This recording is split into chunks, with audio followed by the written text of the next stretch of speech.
Bonjour, nous partons aujourd'hui à la découverte des graines de légumineuses, lentilles, pois, haricots, soja, qui sont en train de changer notre alimentation. Dis papa, comment on fait l'agriculture? Nous sommes en Bretagne où les agriculteurs expérimentent et cultivent sous le climat breton ces nouvelles cultures qui étaient très peu présentes dans nos campagnes il y a quelques années encore et qui sont en train de se développer. Nous verrons comment les légumineuses, ces plantes qui jouent un rôle d'engrais naturel dans le sol, produisent des graines qui sont en train de modifier profondément notre alimentation. Troisième podcast de notre série, à la découverte de l'agriculture de nos campagnes.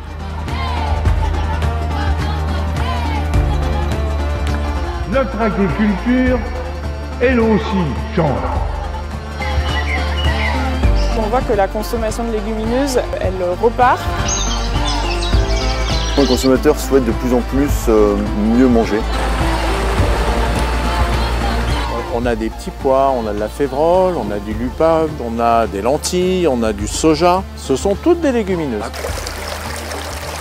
Ces petites boules, petit à petit, vont nourrir la plante durant toute sa croissance.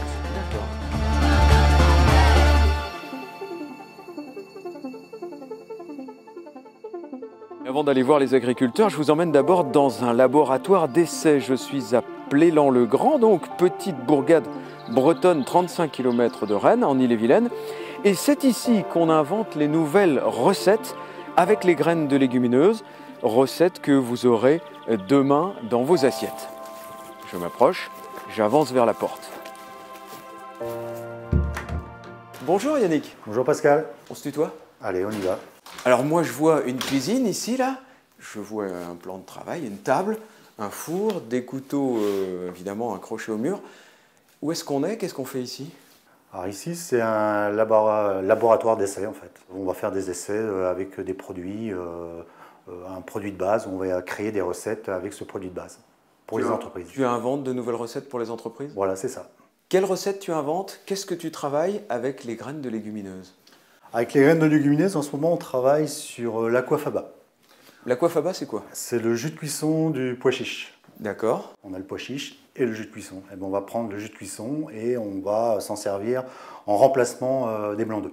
Alors, moi, je vois une boîte de pois chiche. C'est ce jus de cuisson-là qui est dans la boîte métallique, là. Alors, on a deux façons. On a soit, effectivement, on va prendre le produit qui est apertisé.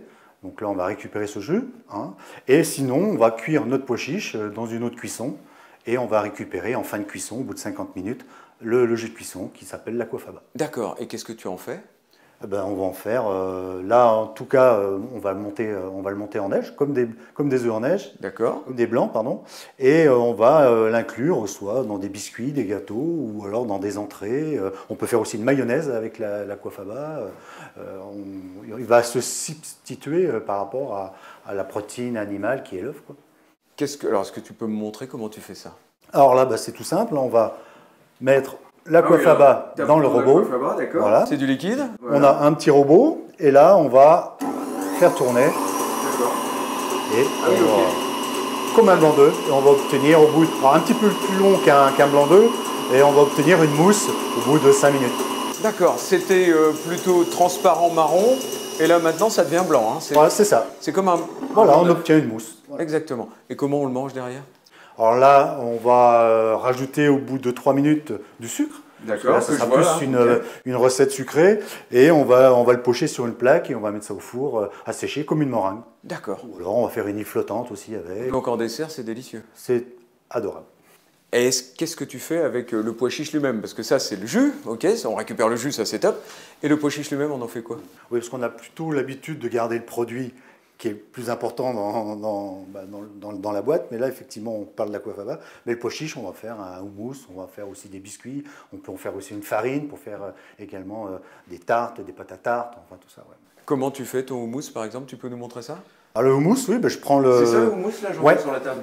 En fait, on prend le pois chiche, on va prendre un robot, ce qu'on appelle un robot mixeur, un mixeur de table, et qui va pulvériser, on va obtenir une pulpe, et on va rajouter huile, épices, jus de citron, huile d'olive, jus de citron, et moi je rajoute aussi un produit laitier, soit un yaourt ou soit du fromage blanc. Ah, et ça apporte quelque chose? Ça apporte une texture un peu plus molle, un peu plus facile, plus onctueuse. Tu aimes travailler, toi, ces graines de légumineuses? Alors, je ne travaille pas que ces produits-là, mais effectivement, c'est des produits que j'aime bien associer. La plupart du temps, je ne vais pas le garder en tant que tel, c'est que je vais rajouter aussi un produit pour le contourner, justement, toujours dans l'esprit des enfants, parce que je travaille notamment sur le scolaire en ce moment, et je vais prendre ce produit de base qui est la légumineuse, et je vais l'associer avec un autre produit, notamment dans des salades, on va mettre des pâtes qu'on va faire cuire, parce qu'ils adorent les pâtes, et on va faire une sauce légère qui va agrémenter tout ça, et ça permet de leur faire découvrir ces produits-là. Et pour le futur, qu'est-ce que tu imagines pour ces graines de légumineuses? Jusqu'où ça peut aller? Alors, on en parle pas mal en ce moment avec notre astronaute français qui est Thomas Pesquet? Thomas Pesquet qui est dans la station. L'idée qui germe de plus en plus, c'est qu'on aille jusque sur Mars.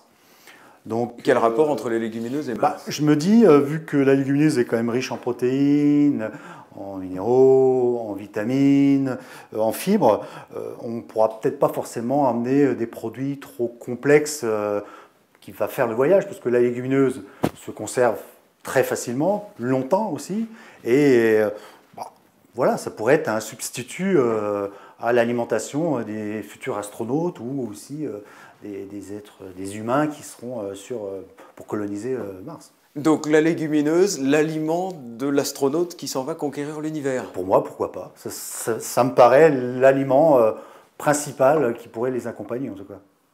Merci Yannick, bonne journée à toi. Merci Pascal, à bientôt. À très bientôt, au plaisir. Alors il n'y a pas que dans les laboratoires d'essai des inventeurs culinaires que les graines de légumineuses se développent. Allons voir maintenant ce qui se passe dans les rayons des magasins. Nous avons rendez-vous dans une grande surface, toujours en Bretagne, à Château-Giron.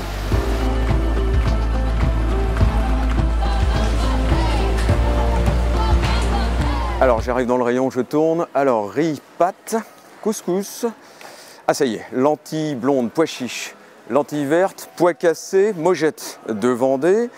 Et puis coco blanc, tiens, et puis haricots rouges. Bonjour Élodie Tormeau. Bonjour Pascal. Élodie, vous êtes chargée de mission nutrition santé pour la filière des plantes riches en huile et en protéines végétales. On se tutoie? Oui, on se tutoie. Élodie, est-ce qu'on en consomme beaucoup aujourd'hui de ces graines de légumineuses?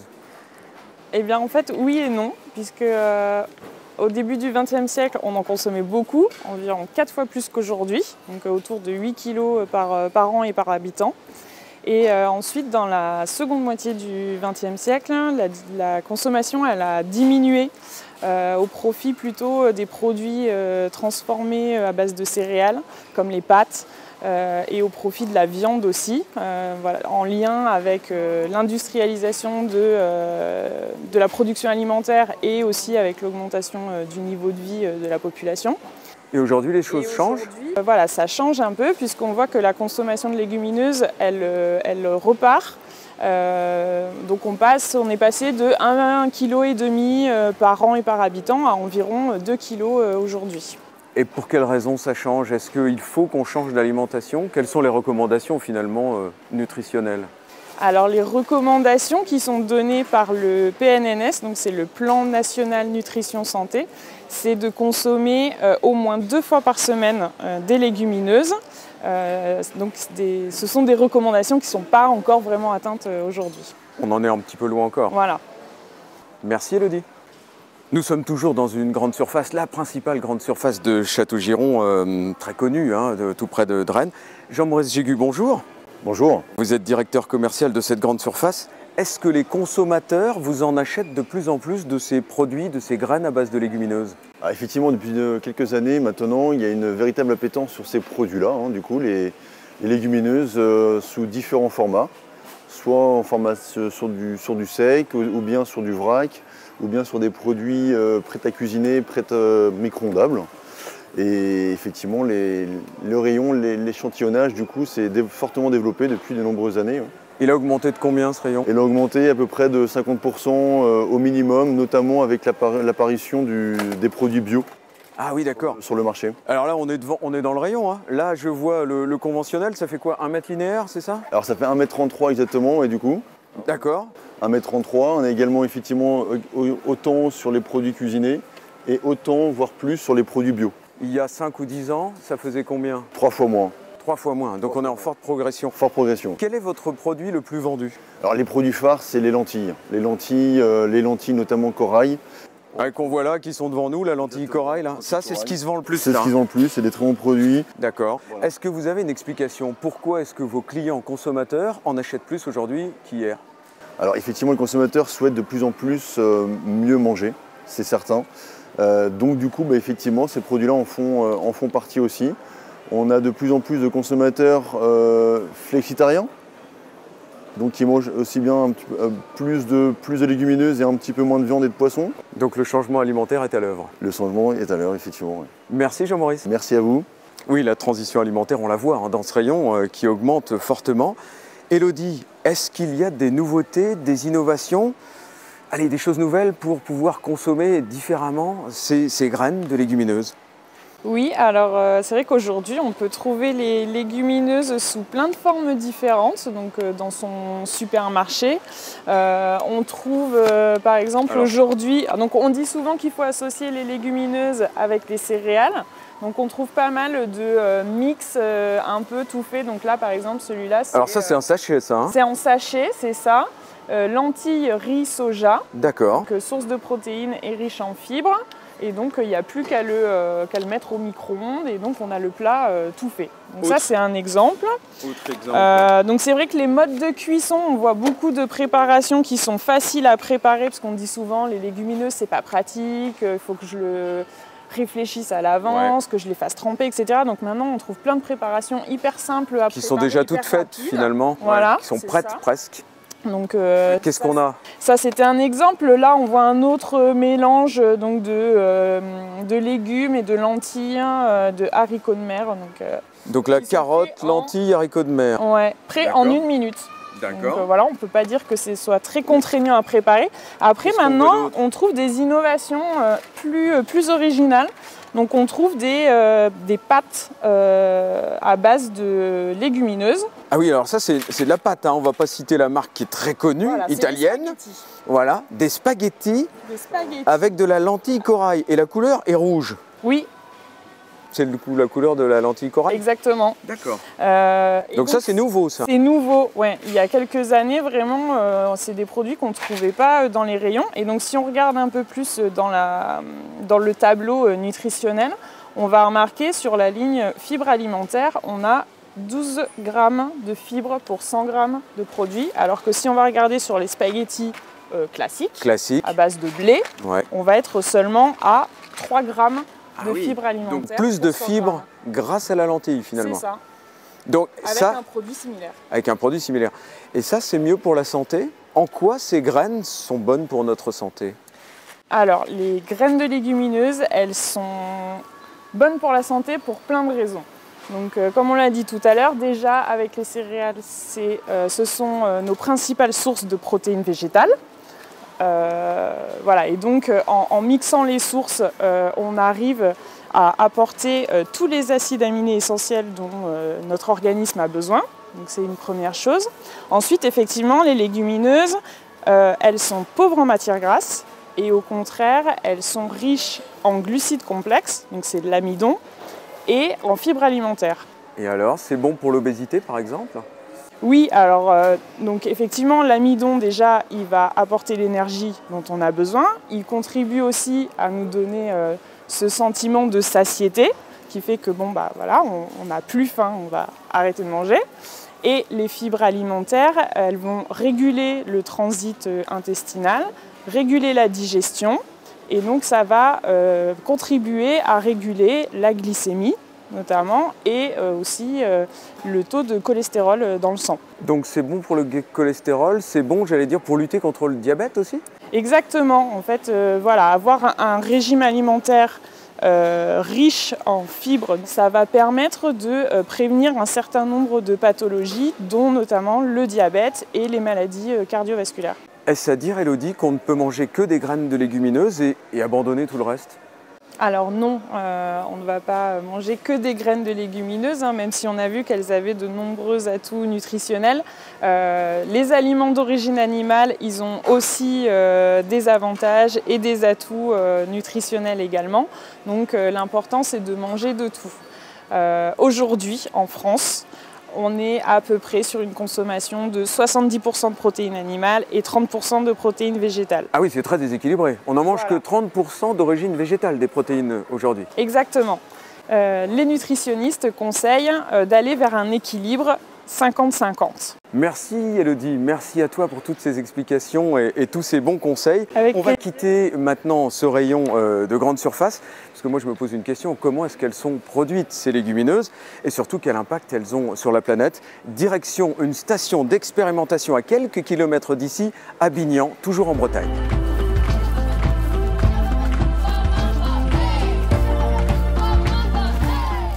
Alors ça y est, nous voilà à la station d'expérimentation de Kerguéhennec. Nous sommes en centre-Bretagne. Eh bien, il faut traverser un bois d'abord. Alors je marche à travers un bois, une longue marche à travers bois, magnifique massif forestier, enfin massif petit bois, et j'arrive dans une clairière. Ah, ça doit être là. Je vois des micro-parcelles devant moi. J'en vois plein, des micro-parcelles, allez, on va dire 3 mètres de large, une cinquantaine de mètres de long, différentes formes. Oh, tout est vert, hein. À cette époque, tout est vert. Jean-René Meunier? Oui, bonjour. Bonjour Pascal Berthelot, enchanté. Enchanté. On se tutoie? Ah oui, avec plaisir. Jean-René Meunier est un agriculteur du centre-Bretagne, installé précisément à Moron dans le Morbihan. Il cultive des légumes de conserve, petits pois, haricots, choux-fleurs, flageolets. Il fait aussi des essais, depuis quelques années, c'est récent, de légumineuses comme des lentilles. Il obtient de très bons résultats d'ailleurs. Mais c'est surtout un élu de la Chambre d'agriculture de Bretagne, où il s'occupe de la recherche végétale. Qu'est-ce que tu fais ici, là, devant cette parcelle, là? Je te vois travailler. Ben ici, je suis venu voir une parcelle d'essai qui est faite sur cette station des chambres d'agriculture. Qu'est-ce que tu regardes précisément? Et là, je suis en train de regarder les différentes espèces de légumineuses qui sont présentées. Il y a toute une collection pour montrer aux agriculteurs comment on peut produire ces légumineuses en Bretagne. Et je suis venu il y a une dizaine de jours, et donc là, je suis repassé pour regarder comment ça avait poussé, regarder si on commence à voir des gousses, des graines, et puis voir en dessous comment ça se passe. Alors, quelles plantes on a? Quelles plantes tu cultives ici? Là, on a des petits pois, on a de la févrole, on a du lupin bleu, du lupin blanc, on a des pois chiches, on a des lentilles, on a du soja. Et on a vraiment, il y en a pour tout le monde. Ce sont des légumineuses. Ce sont toutes des légumineuses. À quoi on voit que c'est des légumineuses? Alors, à la fois par la forme des fleurs, hein, tu vois ces formes de petits cœurs, là, un peu ouverts. Ah oui, d'accord. Et puis, quand on va regarder en dessous... Oui, parce que la légumineuse, moi j'ai appris un truc. La légumineuse, c'est une plante un peu magique. Elle capte l'azote de l'air et elle le stocke dans ses racines. C'est bien ça? Alors, elle le stocke à côté de ses racines. À côté. Alors, montre-moi. Là, tu vois, voilà, on va l'arracher. Je vais prendre mon couteau. Ouais. Regarde. Ah oui, d'accord. Il faut l'arracher, hein. Ouais. Regarde sur cette tige. Alors, je vois des boules blanches. Voilà. C'est ça? Oui, on dirait des petites truffes. Ah oui, d'accord. Mais en réalité, ça s'appelle des nodosités. C'est un petit champignon qui travaille avec la plante. Ah bon? Ça fait pas partie de la plante? Ça ne fait pas partie de la plante du tout. Qui va capter l'azote de l'air, qui va le rendre consommable par la plante. D'accord. Et donc, ces petites boules, petit à petit, vont nourrir la plante durant toute sa croissance. Et si je coupe la plante, ça laisse l'azote dans le oui, sol? parce qu'il y a une partie de l'azote qui va rester dans ces boules, qui vont permettre de nourrir la plante qui va suivre. La plante suivante. Alors pourquoi est-ce qu'on expérimente ici, au cœur de la Bretagne, ces légumineuses?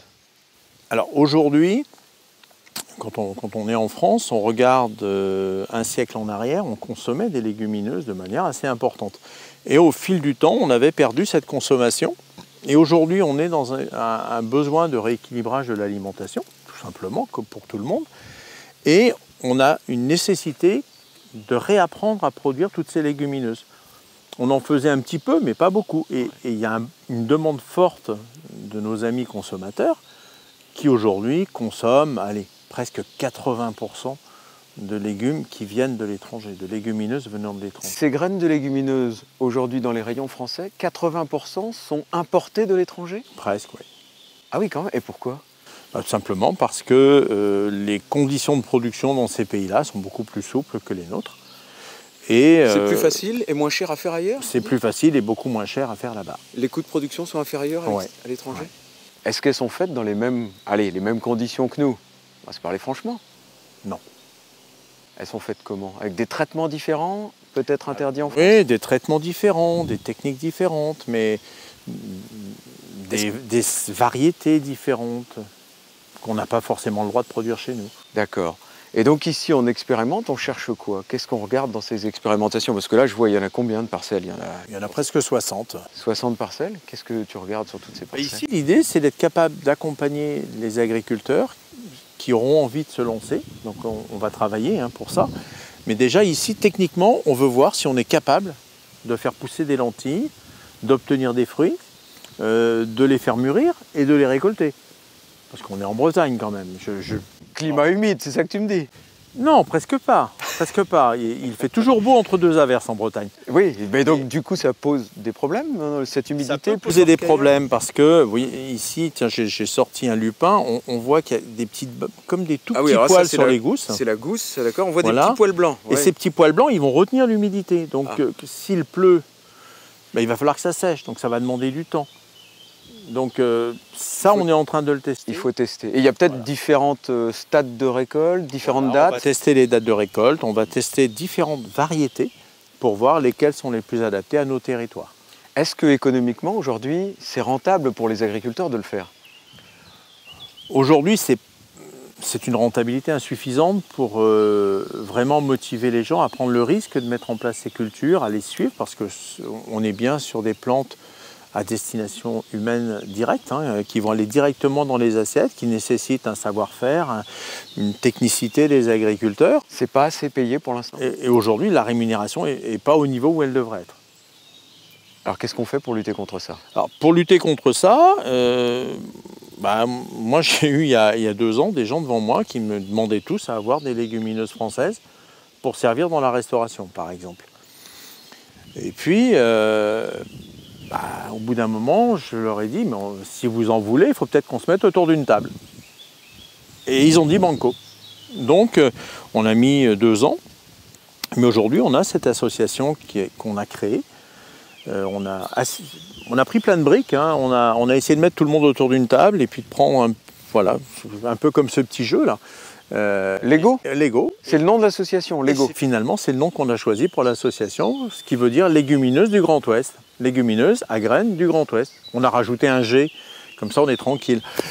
Mais cette association-là, elle a le but de rassembler tous les gens intéressés par ces productions, parce qu'il y en a beaucoup, depuis les producteurs, donc les agriculteurs, jusqu'aux restaurateurs ou aux grandes surfaces. Là, vous êtes en train de créer une filière.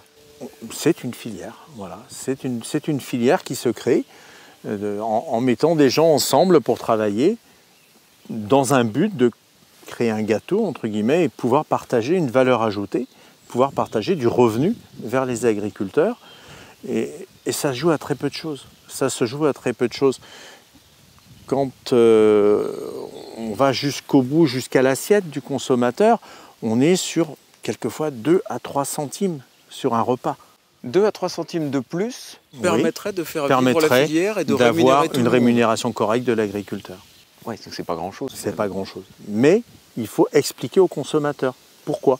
Parmi les premiers éléments qui ressortent de ces études, ce sont des consommateurs qui nous disent on veut savoir d'où ça vient et comment c'est produit. Et on a envie que ce soit produit dans nos territoires.